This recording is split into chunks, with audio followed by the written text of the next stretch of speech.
குறித்ததான சங்கீதம் 110 அதிகாரம் 1 முதல் 7 வரையுள்ள வசனங்களை நாம் வாசிக்க கேட்டோம்.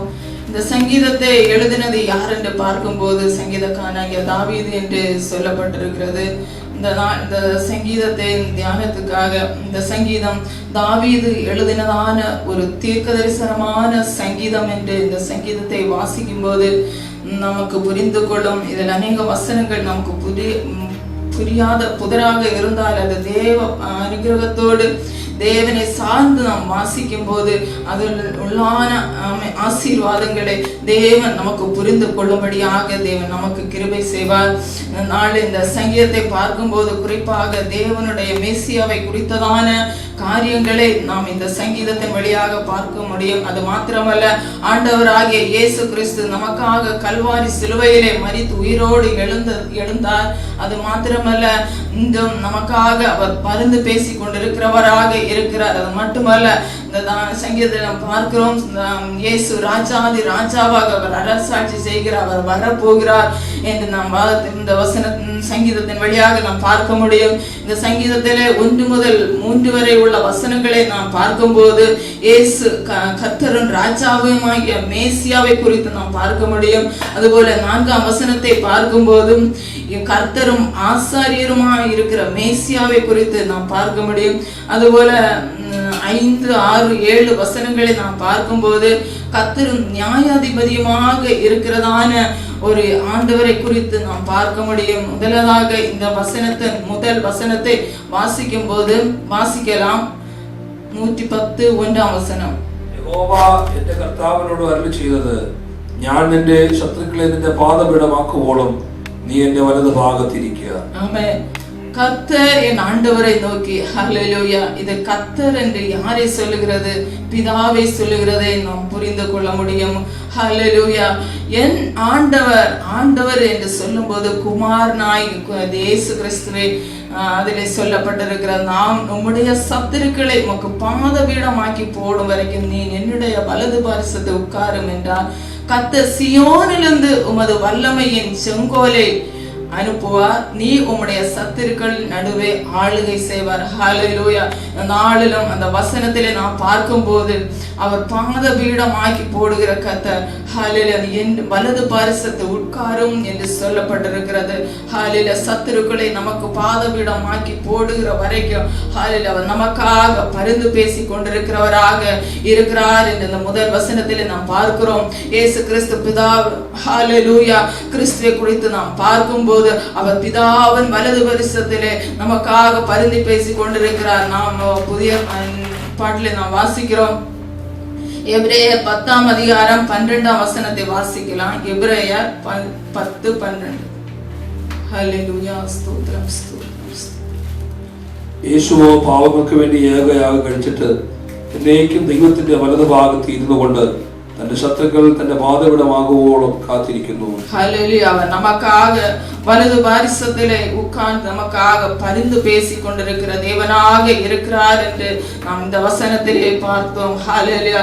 அவர் நமக்காக ஹல்லேலூயா 2000 வருடங்களுக்கு முன்பே நம்முடைய பாவங்களுக்காக, நம்முடைய அக்கிரமங்களுக்காக நாம் அடிக்கப்பட வேண்டிய இடத்திலே, நாம் ரத்தம் சிந்த வேண்டிய இடத்திலே நமக்கு பரிகாரியாக நம்முடைய கர்த்தராகிய இயேசு கிறிஸ்து நம்முடைய எல்லா பாவங்களையும் அவரே சுமந்து ஹல்லேலூயா அவர் தன்னுடைய சரீரத்தை அந்த கல்வாரி சிலுவையிலே ஜீவனை கொடுத்து அந்த கல்வாரி சிலுவையிலே தன்னுடைய ஜீவன் போகும் வரையில் அந்த உலகத்திற்காக, உலகத்தின் பாவத்திற்காக, பாவிகளை ரட்சிப்பதற்காக தேவன் தன்னுடைய முழு உயிரையும் அந்த கல்வாரி சிலுவையிலே கொடுத்தது மட்டுமல்ல, என்றும் அவர் தேவனுடைய வலது பாரிசத்திலே நமக்காக பரிந்து பேசி கொண்டிருக்கிற தேவனாக இருக்கிறார். ஹல்லேலூயா.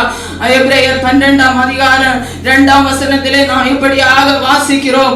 அவர் நமக்கு முன் வைத்திருக்கிற சந்தோஷத்தின் பொருட்டு அவமானத்தை எண்ணாமல் சிலுவையை சகித்து தேவனுடைய சிங்காசனத்தின் வலது பாரிசத்தை பெற்றிருக்கிறார். அவர் நமக்கு முன் வைத்திருக்கிற தன் ஆண்டவர் கர்த்தராகிய இயேசு கிறிஸ்து அவர் தனக்கு முன் வைத்திருக்கிற சந்தோஷத்தை அவர் பாராமல் அவர் நமக்காக நமக்காக ஹalleluya அவர் அவமானத்தை தாங்கினார். அவர் சிலுவையிலே தன்னை ஒப்பு கொடுத்தார். இந்த உலகத்திலே பார்க்கும்போது எவ்வளவு ஜனங்கள் தங்களுடைய பாவ பரிகாரத்துக்காக ஆடுகளையும் மிருகங்களையும் புறாக்களையும் பலியாக கொடுக்கும் போது அந்த 2000 வருடங்களுக்கு முன்பே நம்முடைய கர்த்தராகிய இயேசு கிறிஸ்து அவர் என்ன செய்தார் தெரியுமா?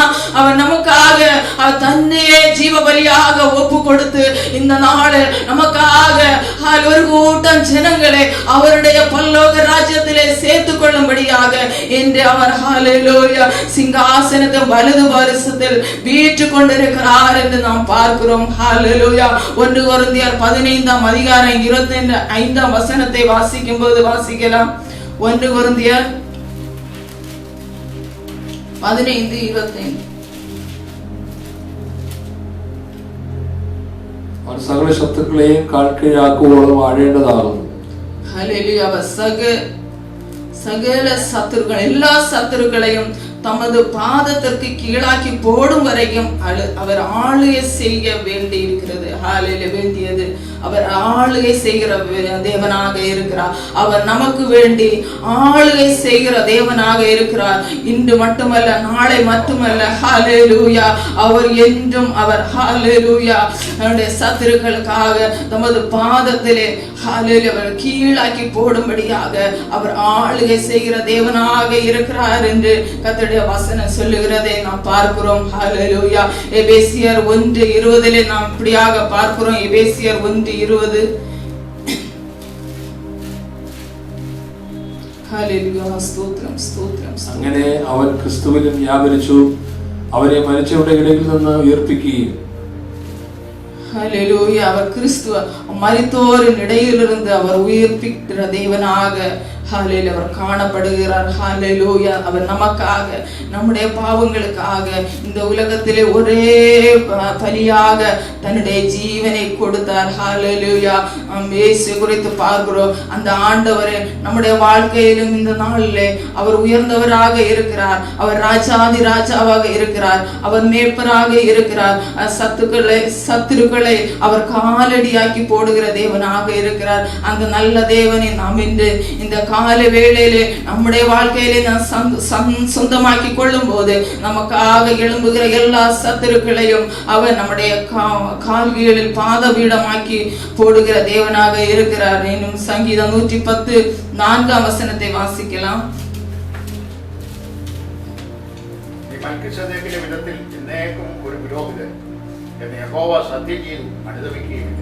ஹல்லேலூயா அந்த வசனத்திலே சொல்லப்பட்டிருக்கிற தமிழ்ல ஒருக்க வாசிக்கலாம்.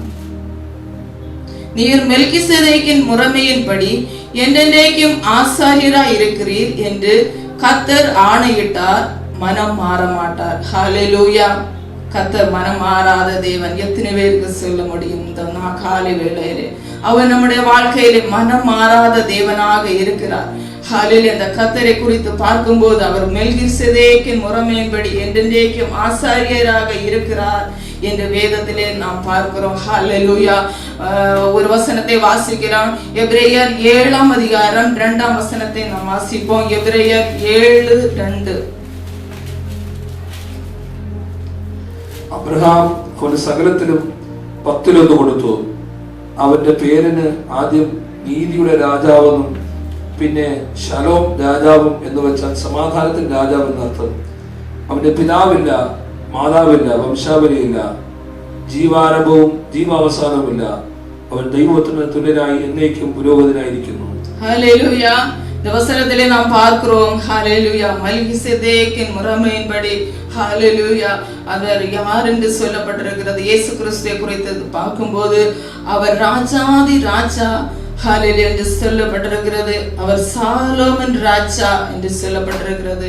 ஹல்லேலூயா மெல்கிசேதேக்கின் முறைமையின்படி நாம் பார்க்கும்போது நாம் அப்போஸ்தலர் 14ஆம் அதிகாரத்திலே நாம் மெல்கிசேதேக்கை குறித்து நாம் பார்க்க முடியும். அப்போஸ்தலர் 14ஆம் அதிகாரம் 1 முதல் உள்ள வசனத்தில் பார்க்கும்போது அநேக ராஜாக்கள் ஆட்சி செய்து கொண்டே வரும்போது ஹல்லேலூயா அதில் சொல்லப்பட்டிருக்கிறது. அப்படியே நடந்து வரும்போது ஹல்லேலூயா சோதோமின் ராஜாவாகிய ஹல்லேலூயா ராஜா பிடிபட்டு அதே மாத்திரத்தில் ஹல்லேலூயா லோத்தையும் அவருடைய பொருட்களையும் எடுத்து ஹல்லேலூயா போகிறதை நாம் பார்க்கிறோம். ஒவ்வொரு ராஜாக்களாக அந்த ராஜ்யங்களை பிடித்து லாஸ்டாக என்ன செய்கிறார், சோதோமின் ராஜாவும் மற்ற ராஜாக்களையும் சேர்ந்து பிடித்து, அது மாத்திரமல்ல லோத்தையும் அவனுடைய பொருட்களையும் எடுத்துண்டு போகிறதை நான் அப்போஸ்தலர் நடபடிகள் 14ஆம் அதிகாரத்திலே நாம் பார்க்கும்போது, இப்போது லோத்து பிடிக்கப்பட்டதை ஆபிரகாம் கேள்விப்பட்ட அந்த அதிகாரத்திலே நாம் அப்போஸ்தலர் 14ஆம் அதிகாரம் அதில் ஃபுல்லாக வாசிக்கும் போது நமக்கு மனசிலாக்க முடியும். லோத்து பிடிக்கப்பட்டு அதை ஆபிரகாம் கேள்விப்பட்ட போது அவர் என்ன பண்ணுகிறார் என்று பார்க்கும்போது 318 வேலைக்காரர்களை கூப்பிட்டு அவர்களுக்கு ஆயுதங்களை தரிப்பித்து ஹல்லேலூயா அந்த அவர்கள் சேர்ந்து அந்த ஜனங்களை துரத்தி அவர்களுடைய கால் கீழில் ஆக்குகிறதை நான் அந்த அதிகாரத்திலே நாம் பார்க்க முடியும். ஹல்லேலூயா. அவர்களை திருப்பி கொண்டு வந்து லோத்தை மீட்டு விட்டார் என்று அந்த அப்போஸ்தலர் 14ஆம் அதிகாரத்திலே பார்க்கிறோம். அப்போஸ்தலர் 14ஆம் அதிகாரம் 18ஆம் வசனத்தை நாம் வாசிக்கும் போது 14:18 தங்களுக்கு ஜனங்கள் பள்ளியிடாத படிக்கு அவர்களை அமர்த்துகிறது அரிதாயிருந்தது.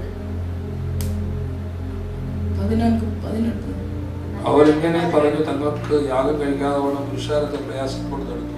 அன்றியும் உன்னதமான தேவனுடைய ஆசாரியனாயிருந்த சாலேமின் ராஜாவைய மெல்கிசேதேக்குக்கு அப்பவும் திராட்சரசமும் கொண்டு வரப்பட்டது. அப்போ அவங்க இந்த அதிகாரத்தை ஃபர்ஸ்ட்ல இருந்தே பார்க்கும்போது இவங்க ஒவ்வொரு ராஜாக்களாக ஆளுகை செய்து வரும்போது அது சோதனை அப்படியே வந்து கொண்டு குட்டி 4-5 ராஜாக்களை அடுத்து வீழ்த்து கொண்டு அப்படி வரும்போது இதற்கு எதிராக சீத்தும் என்று சொல்லப்படுகிற இடத்திலே அவங்க வருகிறாங்க. அந்த சேர்ந்த போது அங்க நடக்கிற சம்பவம் என்னன்னு பார்க்கும்போது சோதோமின்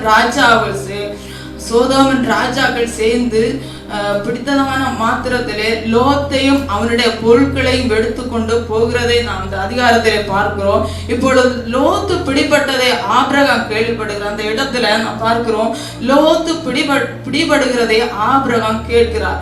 கேள்விப்பட்ட உடனே அவர் என்ன பண்ணுகிறாருன்னா அந்த 318 வேலைக்காரர்களை கூப்பிட்டு அந்த 318 வேலைக்காரர்களையும் அவர்களை எதிர்க்கும்படியாக விடுகிறதை நாம் அந்த அதிகாரத்தை நாம் பார்க்க முடியும். எதிர்த்து வரும்போது அந்த லோத்து மீட்டு கொண்டு வரும்போது மெல்கிசேதேக்கு குறித்து பார்க்கிறோம். உன்னதமான தேவனுடைய ஆசாரியர் வருகிறார். அவரை எதிர்கொண்டு வரும்படியாக அப்பவும் திராட்சரசமும் கொடுக்கப்படுகிறது என்று நாம் இப்போதாக வாசித்தோம். 18ஆம் அதிகாரத்தில் வாசித்தோம். அப்பவும் திராட்சரசமும் கொண்டு வரப்படுகிறது. ஹல்லேலூயா. நம்முடைய கர்த்தராகிய இயேசு கிறிஸ்து முதலாவது கொடுத்தது என்ன? நமக்கு அப்பவும் திராட்சரசமும் என்று நாம் பார்க்கிறோம். ஹல்லேலூயா. பார்க்கும் போது ஹல்லேலூயா, ஏற்கனவே பிதாவாகிய தேவன் ஆசீர்வாதத்தை ஆதாமுக்கு கொடுத்திருந்தால், ஆனா திரும்பவும் இங்கே கொடுத்திருக்கிறதான ஆசீர்வாதம் யார் வழியாக வந்தது? அல்ல மெல்கிசேதேக் வழியாக அல்ல. அது அந்த ஆபிரகாமுக்கு கொடுத்ததான ஆசீர்வாதம் என்று பார்க்கும்போது அது கர்த்தராகிய இயேசு கிறிஸ்துவினால் ஆபிரகாமுக்கு கொடுக்கப்பட்டதான வாக்குத்தத்தம் என்று சொல்லும் நாம் பார்க்கிறோம். ஆதியாகமம் 14:20 நாம் பார்க்கும்போது, ஆதியாகமம் 15:20 நாம் பார்க்கும்போது, உன் சத்துருக்களை உன் கையில் ஒப்பு கொடுக்க உன்னதமான தேவனுக்கு ஸ்தோத்திரம் என்று சொன்னான். இவனுக்கு ஆபிரகாம் எல்லாவற்றிலும் தசமபாகம் கொடுத்தான். ஹல்லேலூயா. அவன் வெற்றி கிடைத்ததை அறிந்து எதிர்த்து வரும்போது எல்லாவற்றிலையும் தசமபாகம் கொடுத்தான் என்று சொல்லப்பட்டிருக்கிறது. அப்ப ஆபிரகாம் என்ன கொடுத்தான்? 1-2 காரியங்களுக்கு அல்ல, அவன் எல்லாவற்றிலும் ஆண்டவருக்கு தசமபாகம் கொடுத்தான் என்று கர்த்தருடைய வசனம் சொல்லுகிறதை நாம் பார்க்க முடியும். அப்போ எதிரிகளின் கையிலே இருந்து தேவன் நம்மை எவ்வளவோ அதிசயமான காரியங்களை நம்முடைய வாழ்க்கையிலே செய்து இந்த தேவன் நம்மை ஜெயமாக வைத்திருக்கிறதை நாம் பார்க்கிறோம். அவருடைய குண அதிசயங்களை நாம் இந்த சங்கீதத்தை 110 சங்கீதம் 110 சங்கீதம் 4ஆம் அதிகாரத்திலே நாம் பார்க்கிறோம். புதிய ஏற்பாட்டில் பார்க்கும்போது இயேசுவின் மேசியாவை குறித்ததான காரியங்கள் எபிரேயர் 6-7ஆம் அதிகாரத்திலே நாம் முழுமையாக அதை வாசிக்கும் போது டைம் கடந்து விட்டது. ஒவ்வொரு வசனமாக பார்க்கும்போது மேசியா அவர் ராஜாதி ராஜாவாக வருகிறார், நியாயாதிபதியாக வருகிறார், ஆசாரியராக வருகிறார் என்றெல்லாம் ஒவ்வொரு வசனங்களை குறித்து இந்த சங்கீதக்காரன் முன்பாகவே இயேசு கிறிஸ்து வருகையை குறித்து அவர் எப்படியாக இருப்பார், அவர் ராஜாதி ராஜாவாக இருப்பார் என்றெல்லாம் அவர் சொல்லப்பட்டிருக்க நாம் பார்க்க முடியும். இயேசு கிறிஸ்து அவர் வம்சாவளி இல்லாதவர், தாய் தகப்பன் இல்லாதவர், ஹல்லேலூயா, முடிவும் துவக்கவும் முடிவும் இல்லாத தேவன். அவர் நமக்கு மெல்கிசேதேக்கை பார்க்கும்போது அதே போலதான் அதில் சொல்லப்படுகிற மெல்கிசேதேக்கை குறித்து பார்க்கும்போது அவர் தாய் தகப்பன் இல்லாதவர், ஆதி அந்தவும் இல்லாதவர், முடிவு துவக்கவும் முடிவும் இல்லாதவர் என்று நாம் பார்க்கிறோம். அதே போலதான் அந்த மெல்கிசேதேக்கின் வழியாக வந்த இயேசு கிறிஸ்துவை பார்க்கும்போது அவர் தாய் தகப்பன் இல்லாதவர், அவர் ஹல்லேலூயா ஆதி அந்தவும் இல்லாத தேவன், துவக்க முடிவு இல்லாத தேவன், அவர் ஆதியும் அந்தவுமாக இருக்கிறார் என்று நாம் வேதத்திலே பார்க்கிறோம். இந்த நல்ல கர்த்தரை நாம் அறிந்திருக்கும் போது நம்முடைய வாழ்க்கையிலே தேவன் தந்ததான பாக்கியம் எவ்வளவு பெரிதான பாக்கியம். இந்த உலகத்திலே எவ்வளவு பேர் ஆண்டவரை அறியாமல் இருக்கும் போது ஹல்லேலூயா அவர் பூமியிலே நமக்காக தன்னுடைய ஜீவனையே முதலாக கொடுத்தார் என்று நாம் பார்க்கிறோம். ஹல்லேலூயா ஆசாரியன் வேதத்திலே நாம் பார்க்கிறோம். ஆசாரியன் என்பவர் ஆரோரின் வம்சம் வழியாக வந்திருக்க வேண்டும். ஆனால் ஆண்டவர் ஆரோன் வழியாக வரவில்லை, யூதா கோத்திரத்தின் வழியாக ஹல்லேலூயா அவர் ஆசாரியராக வந்திருக்கிறார். ஹல்லேலூயா அவர் யூதா கோத்திரம் வழியாக வந்தார் என்றால் நம்மளை இரட்சிக்கும்படியாக, அவர் நம்முடைய பாவங்களை மன்னிக்கும்படியாக, ஆமை பல்லோக ராஜ்யத்துக்கு கொண்டு சேர்க்கும்படியாக அவர் ஹல்லேலூயா நம்முடைய ஹல்லேலூயா அவர் முன்னமே அவர் தாவீதின் மூலமாக தாவீது முன்னமே அவர் தாவீது சொல்லி இருக்கிறார், மேசியா வருவார், மேசியா ராஜாவாக இருப்பார், நியாயாதிபதியாக இருப்பார். அந்த தேவன் இன்று நமக்காக பரிந்து பேசிக் கொண்டிருக்கிறார். இத்தனை வலிய ரட்சிப்பை நாம் பெற்றிருக்கிறோம். முதல் வசனத்தை பார்க்கும், கர்த்தர் என் ஆண்டவராக இருக்கிறார் என்று நாம் பார்க்கிறோம். அவர் ஹல்லேலூயா ஒரு முடிக்கிறேன். கர்த்தர் என் ஆண்டவரை நோக்கி, நான் உம்முடைய சத்துருக்களை உமக்கு பாதபீடமாக்கி போடும் வரைக்கும் நீர் என்னுடைய வலது வாரிசத்தை உட்காரும் என்று சொல்லுகிறதை பார்க்கிறோம். ஹல்லேலூயா அவர் நமக்கு வேண்டி சதா சமயம் பட்சபாதம் செய்து பிதாவின் வலது வாரிசத்தில் நமக்காக பரிந்து பேசிக் கொண்டிருக்கிறார் என்று நாம் பார்க்கிறோம். அது மாத்திரமல்ல, அவர் வம்சாவளி இல்லாத தேவனாக சதா சமயத்தை நமக்காக பரிந்து பேசிக் கொண்டிருக்கிற தேவன். ஹல்லேலூயா இந்த நல்ல தேவனே நாம் முருக பற்றி கொண்டு ஒவ்வொரு நாளும் நமக்கு நியமித்திருக்கிற ஓட்டத்திலே பொறுமையாக ஓடுவோம். கர்த்தர் இந்த வசனத்தை நம்மை ஆசீர்வதிப்பார். അനുഗ്രഹിക്കപ്പെട്ട സങ്കീർത്തനം നാം കേൾക്കുവാനിടയായി തീർന്നു. 110 സങ്കീർത്തനത്തെ കുറിച്ചാണ് നാം ഈ സമയം വരെ കേട്ടുകൊണ്ടിരുന്നത്. കർത്താവിൻ്റെ ഹല്ലേലൂയ സ്തോത്രം. അത് 22-ാം സങ്കീർത്തനവും 110-ാം സങ്കീർത്തനം, അതുപോലെ തന്നെ 2-ാം സങ്കീർത്തനം, ഈ സങ്കീർത്തനങ്ങളിലൊക്കെ കർത്താവായ യേശു ക്രിസ്തുവിനെ കുറിച്ച് തന്നെയാണ് ഇവിടെ പരാമർശിച്ചിരിക്കുന്നത്.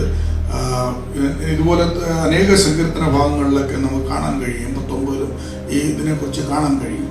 എന്നാൽ ദൈവത്തിൻ്റെ പരിശുദ്ധാത്മാവെന്ന് പകൽക്കാലം നമ്മൾ സംസാരിച്ചുകൊണ്ടിരിക്കുകയായിരുന്നു. ഹല്ലേലൂയ സ്തോത്രം. മൽക്കിസദേക്കിന്റെ ക്രമപ്രകാരം എന്നേക്കുള്ള ഒരു പുരോഹിതനായിട്ട് നമുക്ക് വേണ്ടി ഹല്ലേലൂയ സ്തോത്രം കർത്താവ് ഹല്ലേലൂയ സ്തോത്രന്റെ വംശാവലിയെ കുറിച്ച് പറയുവാണെങ്കിൽ ആദ്യനും അന്ത്യനുമായി ഇരിക്കുന്നവനാണ്. ഹല്ലേലൂയ സ്തോത്രം. പാരമ്പര്യത്തെ കുറിച്ച് പറയത്തക്കവണ്ണം ഒന്നും തന്നെ അവിടെ ഇല്ല. കാരണം അവന് ഹല്ലേലൂയ സ്തോത്രം നമ്മെ ജനിപ്പിച്ച് വളർത്തുന്ന ഒരു അപ്പന്റെ പാരമ്പര്യം പറയാൻ നമുക്കുണ്ട്. എന്നാൽ കർത്താവിനെ കുറിച്ച് പറയുമ്പോൾ കർത്താവിന് അപ്പനുമില്ല അമ്മയില്ല. കാരണം അവരൊക്കെ അത് നിയോഗിക്കപ്പെട്ട വ്യക്തി, ഒരു കഥാപാത്രം എന്ന് പറഞ്ഞവണ്ണം ദൈവത്തിന്റെ അതിൽ നിയോഗിക്കപ്പെട്ട വ്യക്തികളെ കുറിച്ചാണ് അവിടെ യോസേഫും മറിയയെ കുറിച്ചൊക്കെ കേൾക്കാനിടയായിത്തീരുന്നത്, നാം വായിക്കുന്നത്. എന്നാൽ യേശു ആരായിരുന്നു? പിതാവാം ദൈവമായിരുന്നു. പിതാവാം ദൈവം തന്നെ അതായത് ഉൽപ്പത്തി പുസ്തകം തൊട്ട് നാം മുന്നോട്ട് വായിക്കുമ്പോൾ നമുക്ക് കാണാൻ കഴിയും. അവിടെ ദൈവം സൃഷ്ടിച്ച തന്റെ ആദാമിനെ അവയും സൃഷ്ടിച്ച് ഏതെൻ തോട്ടത്തിൽ ആക്കിയ കാലം തൊട്ട് മുന്നോട്ട് പോകുമ്പോൾ അതിന്റെ എല്ലാം ഓരോ ഘട്ടം ഘട്ടമായിട്ട് നമ്മൾ ചിന്തിക്കണം. വെളിപാട് പുസ്തകം വരെയിലും. അപ്പോൾ അത് ചിന്തിക്കുമ്പോഴാണ് ഇതിന്റെ അർത്ഥങ്ങൾ കൂടുതലായിട്ട് നമുക്ക് മനസ്സിലാക്കാൻ കഴിയുന്നത്. എന്നാൽ ദൈവത്തിന്റെ കൃപയാൽ വൽക്കാലം ഈ സങ്കീർത്തനത്തിൽ നിന്നുണ്ട് അനേക കാര്യങ്ങളെ നമുക്ക് കേൾക്കുവാൻ ദൈവമായി കർത്താവ് സഹായിച്ചു. ദൈവം ധാരാളമായി അനുഗ്രഹിക്കട്ടെ. തുടർന്നും അനേക സ്തോത്രം ദൈവനാമത്തിന് വേണ്ടി പ്രയോജനപ്പെടുന്നവളായി തീരുവാൻ ദൈവം സഹായിക്കട്ടെ. ഹല്ലേലൂയ. സ്തോത്രം. അൽഫയും ഒമേഗയും ആയവൻ, ആദ്യവും അന്ത്യവനുമായവൻ നമ്മുടെ കർത്താവായ യേശു ക്രിസ്തുവാണ്. തുടർന്ന് നമുക്ക് ദൈവസന്നിധിയിൽ ഇരിക്കാം. ദൈവം നമ്മെ അനുഗ്രഹിക്കട്ടെ.